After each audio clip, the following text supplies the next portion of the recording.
అని మీరు అసురుడు సృష్టించిన పంచమ తంత్రం రేపు విశ్వవృక్షమైంది. నేను నరజాతిని చెప్పినా కూడా మా వాళ్ళు వంచిన రేపు దారుణ కుల వినపరుస్తుంది. మంత్రం నరకబడిన శంభూకుని శిరం సాక్షిగా తెగిపడిన ఏకలవ్య బొటన వేలు సాక్షిగా ముంతల చీపురుల మన దీనగతం సాక్షిగా ప్రశ్నించిన ప్రతి చోట మహారక్త క్షేత్రం అడగండో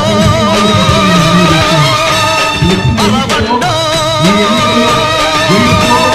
మీ గుండెల డప్పు కొట్టి నినదిస్తూ నిలదీస్తూ అడగండో పంచముండి సృష్టించిన ఆ పంచకుడెవడని అడగండో